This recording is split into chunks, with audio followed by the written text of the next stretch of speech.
Annyeonghaseyo, magandang araw po sa inyo lahat. So, sagutan na po natin itong mga EPS topic related na mga questions dito sa Book 1. So, Chapter 4 na po tayo. So, start po tayo sa reading part. So, yung instruction po dito sa 1 and 2 is 다음 내용과 관계 있는 그림을 그리십시오. So, sabi po dyan is piliin daw yung drawing or picture na may kaugnayan, may kinalaman sa kasunod na content. So number 1, ang sabi po dyan is 요리를 하고 있습니다. So 요리를 하고 있습니다. So yung verb po natin dyan is 요리를 하다. Meron pong present progressive tense, meaning kasalukuyan ginagawa yung action. So ano ba yung 요리를 하다? So number 1 is mali kasi number 1 is 밥을 먹다. 밥을 먹고 있습니다. Or 식사하다. 식사하다. 식사하다 or 먹다. So mali po yan. Next, number 2. So actually yung tamang sagot is number 2. Ito po yung 요리를 하다, meaning nagluluto. So nagluluto, cooking. Number 3, bakit mali? Yung number 3 kasi is 공부하다. Either 공부하다, to study, or 읽다, reading. So, dalawa lang yan. 읽다 or 공부하다. Next, ito naman is 청소하다. 청소하다. Ibig sabihin, naglilinis. So walang kinalaman itong tatlo, kaya correct answer is number 2. Nagluluto. Next, ito. 공부를 하고 있습니다. 공부를 하고 있습니다. Ano kaya ang sagot dyan? So, yung verb po natin dyan, again, is 공부를 하다. Naka-present progressive tense po ulit. Alin kaya dito sa apat na choices yung may kinalaman dyan? Number 1 ba yun? Nagsha-shopping? Of course, this is incorrect. No. Yung number 1 po kasi, ang verb po dapat dyan is shopping hada. Shopping hada. So mali po yan. Number 2 naman. So mali rin kasi yung verb po natin dito is 마시다. So 마시고 있습니다 dapat. Okay. Ito ring number 3 is incorrect kasi yung number 3, ibig sabihin po niyan is ilhada. To work. So yung sagot na hinahanap po natin, yung may kinalaman dito sa content, is number 4. 공부를 하다 po kasi meaning to study. Na naka-present progressive tense lang. So ibig sabihin, kasalukuyang nag-aaral, studying. I am studying. Correct answer is number 4. So dito naman po tayo sa kasunod, 3 and 4. So same lang din yung instruction sa mga nakaraang video. Ibig sabihin, piliin yung sentence na may tamang part na nakamarka ng underline sa mga sumusunod. So, pipiliin lang natin yung tamang sentence dito sa choices na tama yung naka-underline. So, simulan natin sa number 1. Sabi, 책이 읽어요. 책이 읽어요. So, check, meaning po niyan is book, libro. 읽어요 naman yung verb po natin, meaning to read. Nagbabasa. To read. So, yung naka-underline is E, which is a subject marking particle. So, mali po ito. Mali po yung gamit ng particle. So, pag sinabi kasing 책이 읽어요, ibig sabihin, yung libro daw ay nagbabasa. So, nonsense po yan. So, mali po yan. So, dapat po, ang ginamit dyan is object particle. No? So, object particle na ul. Ul kasi yung last letter ng noun is a consonant. So dapat 책을 읽어요. Para yung sentence is I am reading a book or I read a book. So again, mali po ito, number 1. Number 2. 물을 마셔요. 물을 마셔요. 물 meaning po niyan is tubig, water. 마셔요 is to drink. Merong object marking particle. Yan yung naka-underline. So tama kaya yan? Yes po, tama po yan. So yan yung sagot na hinahanap natin. Ibig sabihin po ng sentence is umiinom daw siya ng tubig. I am drinking water. So nilagyan ng ul, object particle, kasi yung mul should be the object of the sentence. So that's the correct answer, number 2. So tingnan natin itong 3 and 4 kung bakit sila mali. So number 3, John Wae Heyo. So yung John Wa is call or tawag. Yung E is a location particle. Yung Heyo naman is to do. So magiging nonsense po itong sentence kapag E yung ginamit. It should be an object marking particle na rul. Rul. So dapat John Waril Heyo. Para yung meaning ng sentence is to call. No? Tumatawag o tawag. Okay. So mali po ito. Mali yung gamit ng particle. Yung E kasi ginagamit po yan to mark yung location. Kung saan nag-i-exist, nakatira, o pupuntahan ng subject. Next, number 4. 신문은 봐요. So 신문 is dyaryo, newspaper.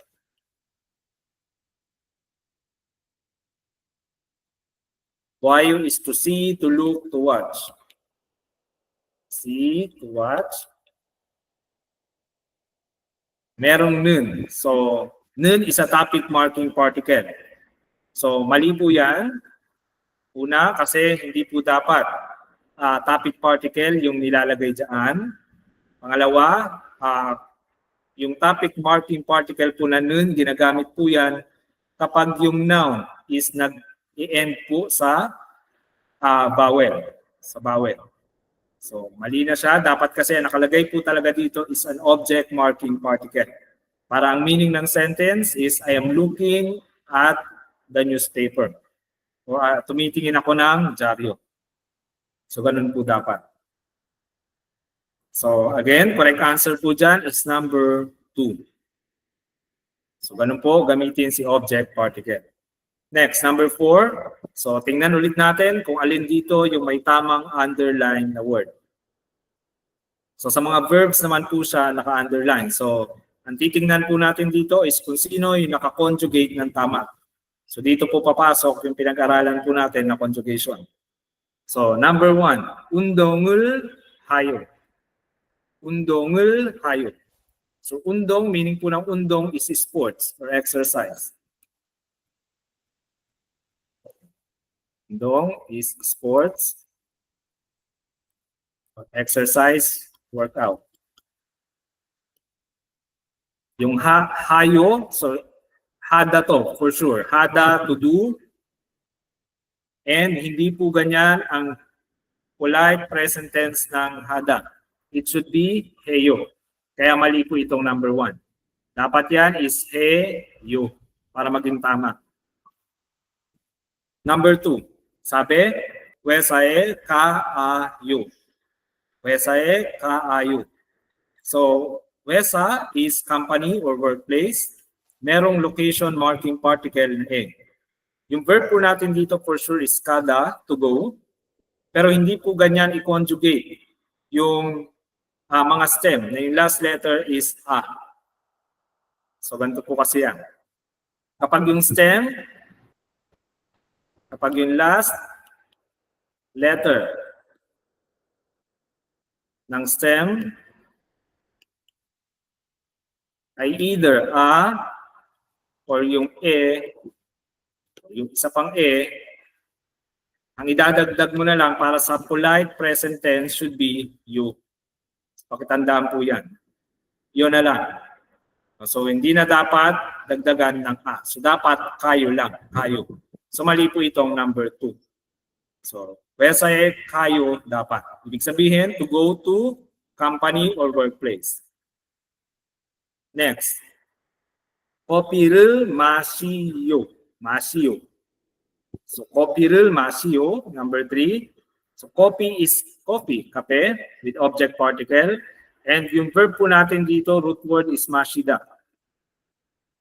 Mashida, meaning to drink.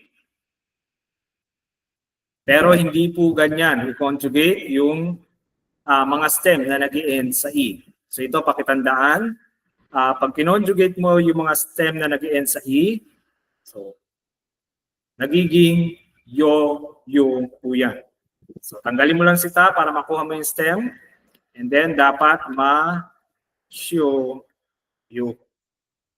So ganyan dapat yan. Basta last letter ng stem is E, nagiging yo, and then magdagdag ka ng yo na isa. So ganyan dapat, ma-shyo yo. So hindi po ma-shyo.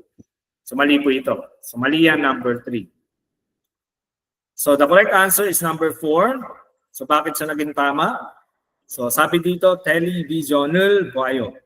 Television, ibig sabihin po niyan is TV with object particle.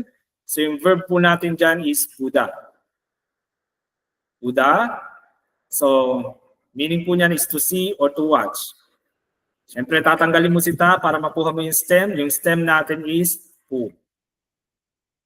So, ang sabi sa rule, pag yung last vowel ng stem is either a or u, ang idadagdag daw is a, u. And siyempre, pwede mo namang i-combine yung u tsaka yung a, since meron tayong combined vowel na wa. So, pinagdudugtong na po yan. Kaya po magiging wa, yu. So ito po yung tama, wa, yu. Ibig sabihin, I am watching television. Nanonood ako ng TV. So, tama po ang pag-conjugate sa kanya. So that's the correct answer, number 4. So pakitandaan po yung mga conjugation na na-discuss natin. Baka lumabas din po yan sa exam nyo. So dito na po tayo sa number 5. So ito, long paragraph, medyo mahaba na. So instruction is taong 글을 읽고 내용과 같은 것을 고르십시오. Sabi, basahin yung kasunod na passage at piliin yung katulad with the content. O yung piliin yung kahalintulad doon sa content na babasahin natin. So, basahin natin to para marami tayong vocabulary na mapulot. Ito, 한국인들은 대부분 집안에서 신발을 벗고 생활하며 바닥에 앉아서 식사를 하거나 TV를 보기도 합니다. So, sabi, 한국인들은 so, 한국인, ibig sabihin po niyan is yung mga Koreans, mga Koreano. Merong 들, so plural, marami sila. Yung mga Koreano, 대부분. So, 대부분, mostly. So, karamihan. 집안에서. So, 집안 meaning sa loob ng bahay, inside the house. Merong eso, location particle. 신발. 신발 is shoes. Sapatos. May object particle lang. And then yung verb natin, botta. So botta, meaning po niyan is to take off. So to take off. So Tagalogin natin. So sabi, yung mga Koreans daw, naguhubad ng sapatos sa loob ng bahay. Karamihan sa kanila. So yun yung ibig sabihin. Merong gu. So yung gu dito is in. Ginagamit para pagdugtungin yung dalawang verbs or adjectives, even sentences or phrases. So sabi niya, 생활하며 바닥에 앉아서. So, ibig sabihin po nito, 생활하다. So, 생활하다 is living or namumuhay. Ibig sabihin, part ng pamumuhay nila is umuupo sa lapag. Badak, meaning po ng badak is floor. Kapag merong location particle and yung anta, seat. Yung verb natin is sit, umupo. Merong aso. Aso, pwedeng because, pwede rin pong and then. So dito, and then, yung meaning niya. So, Tagalogin natin. So sabi, so namumuhay daw sila sa pag-upo sa lapag, and then, at saka, 식사를 하구나. So, 식사를 하다, meaning po niyan is to eat. Makain, merong gonna. So, gonna, ibig sabihin lang po niyan is or. TV를 Buddha. So, TV를 Buddha, ibig sabihin po niyan is watching TV, nanunood ng TV. And yung 기도하다, 기도합니다, ibig sabihin lang po niyan is in addition to or also, parang to. Also or to. So, ulitin po natin itong unang sentence. Yung mga Koreans daw, naghuhubad ng sapatos sa loob ng bahay, karamihan sa kanila. So namumuhay daw sila sa pag-upo sa lapag at saka kumakain or nanunood din ng TV. So yun yung ibig sabihin ng unang sentence. Next, yung pangalawa, translate natin. Sabi, 이러한 좌식 문화는 바닥을 따뜻하게 하는 한국의 전통 난방 방식 때문에 생겨난 것으로 현대에도 지속되고 있습니다. So, 이러한. So, 이러한, ibig sabihin niyan is itong ganitong. So, itong ganitong 좌식 문화. So paki-take note po ito kasi posibleng lumabas po ito sa exam nyo. 좌식 문화. Kasi related po ito sa culture. 좌식 문화, ibig sabihin po niyan is yung pag-upo sa lapag, no? Na tradition, na kultura nila. So sitting on the floor, culture. Sitting on the floor. So yung kultura na pag-upo nila sa lapag, yun po yung 좌식 문화. Merong topic particle, sabi, 바닥을 따뜻하게 하는. So, badak, again, meaning po niyan is floor, lapag, floor. 따뜻하게 하다. So, 따뜻하게 하다 meaning to warm up. Nagpapainit sa Tagalog. Papainit. So, 한국의 전통 난방 방식. So, ibig sabihin po ng bangshik is method, system, nanbang. Nanbang naman po is heating, yung heater. No? So nanbang bangshik, heating system. Jontong naman po is traditional, makaluma, sinauna. And then Hanguk is South Korea. So ibig sabihin po niyan is yung traditional heating system daw ng South Korea. So yun po yung sabi dyan. Merong temune. Temune meaning because, dahil. Ito naman, Sengyo Nangot. Sengyo Nangosoro, ibig sabihin po niyan is nag-ugat or nag-originate sa ganon. So Tagalogin natin muna ito. Sabi, itong ganitong sitting on the floor culture ay nag-ugat daw, nagsimula dahil sa traditional heating system ng South Korea na nagpapainit sa lapag, sa floor. So yun yung ibig sabihin ng unang part na iyan. And yung kasunod, sabi, Hyundai-do. So Hyundai, ibig sabihin po niyan modern times, o sa panahon natin ngayon, modern times. So, makabagong panahon. May edo. So, may do. So, ibig sabihin, also. Even. Pwede even. Or also. Jisuk, 되고 있습니다. So, jesuk, 되고 있습니다. Ibig sabihin, tuloy-tuloy pa rin. Continuously. Nagpapatuloy. So, ibig sabihin, kahit daw sa panahon ngayon, kahit sa modern times, is tuloy-tuloy pa rin yung ganung kultura. So yun pong ibig sabihin ng second sentence na iyan. Dito naman tayo sa pangatlo, sabi, 밖에서는. So 밖, ibig sabihin po niyan is outside, sa labas.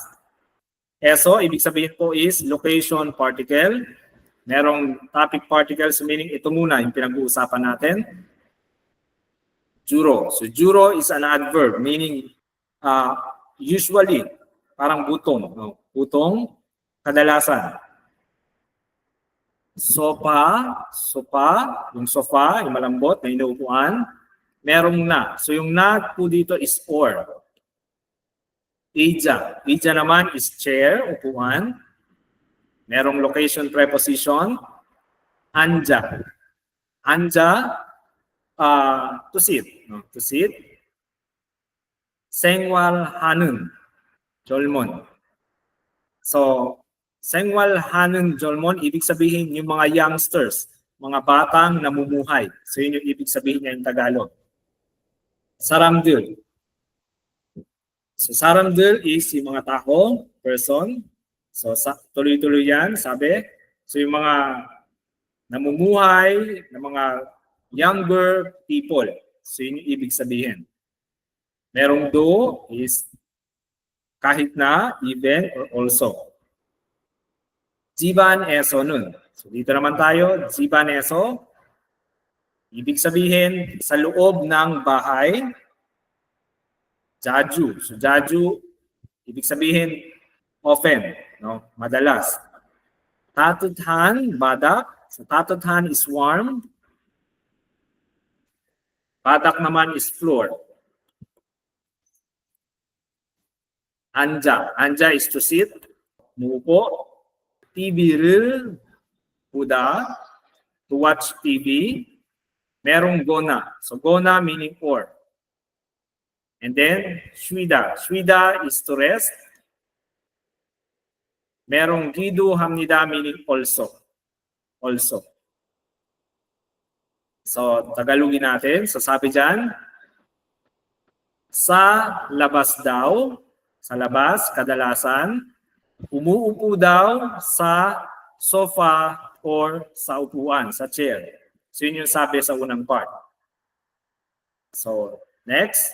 So, kahit daw, yung mga batang namumuhay, kahit yung mga batang namumuhay, sa loob ng bahay, lagi daw, jaju, no? Lagi, madalas ay umuupo sa mainit na lapag, na floor, nanunood ng TV, or nagpapahinga din. So yun yung ibig sabihin. Or nagpapahinga, resting. So yun po yung sabi sa last sentence. So ngayon po, pakikopya yung mga vocabulary na hindi pa alam dyan para mag-expand yung vocabulary ninyo. I-pause nyo lang po yung video. Kung tapos na, sagutan po natin ito. So buburahin ko na po yung mga sinulat ko. So dito tayo sa number 1.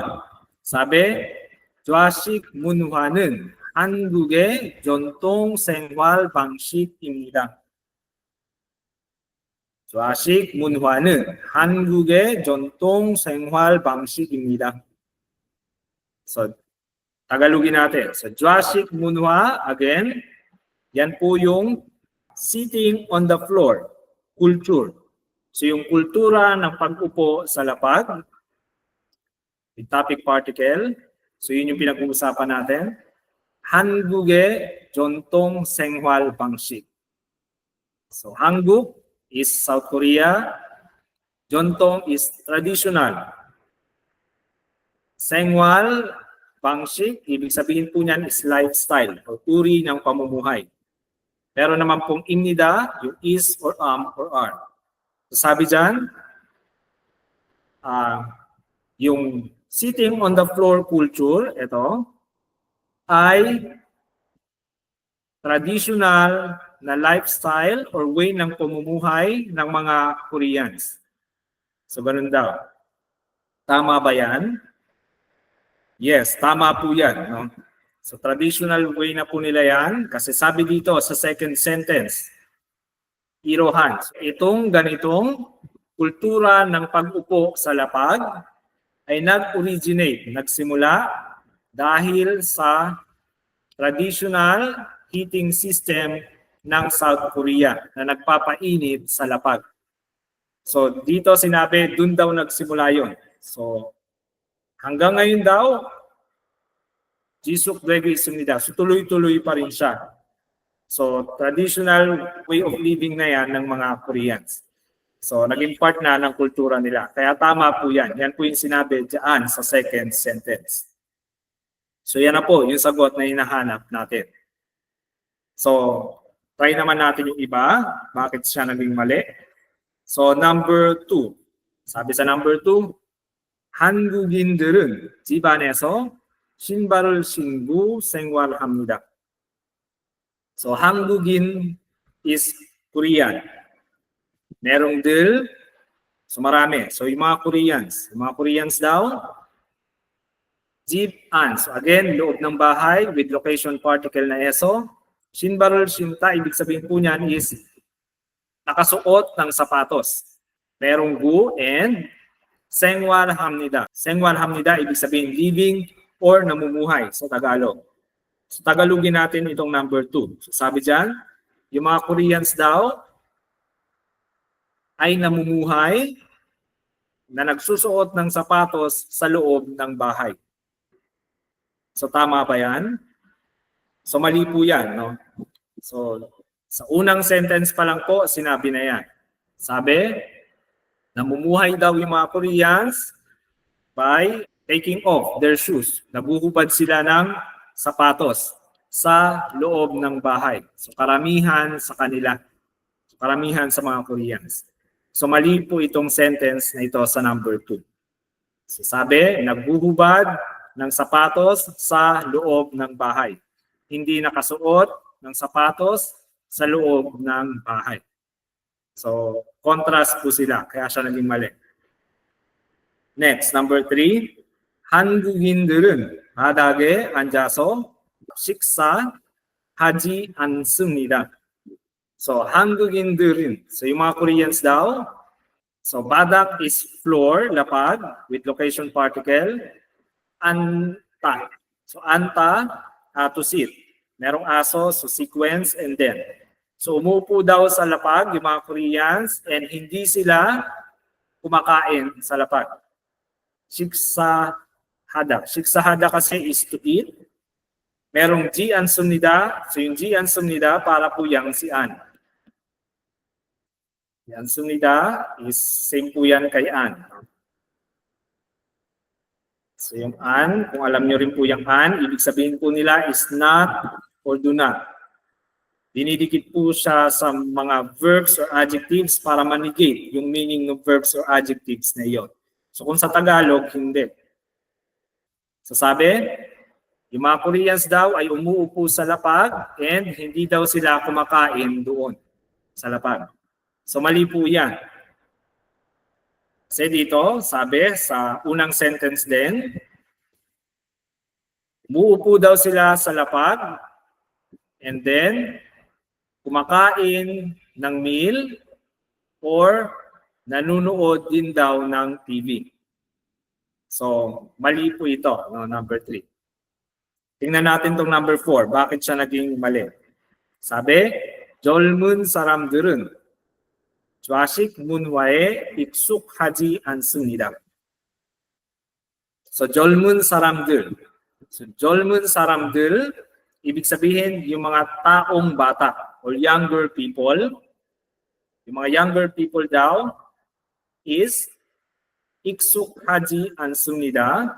익숙하다 po is to get used to. Get used to. Sa Tagalog, sanay. Para mas madaling maintindihan, sanay. So, 익숙하다, sanay or get used to. Pero may G ansumida sa kasunod. Naka-conjugate siya doon. So, ibig sabihin, hindi sanay. No? So, hindi daw sanay sa floor sitting culture. yung mga younger people. So mali po yan. Kasi, sabi dito sa last sentence, kahit daw yung mga younger people, pag nasa loob ng bahay, nakaupo daw yan sa lapad na mainit, madalas, Jajun. Either nanunood ng TV or nagpapahinga. So ibig sabihin, sanay sila sa ganong kultura. So mali itong number 4. So again, the correct answer is number 1. So pakitake note din po itong G and ta. Very useful grammar na madalas din lumabas sa exam.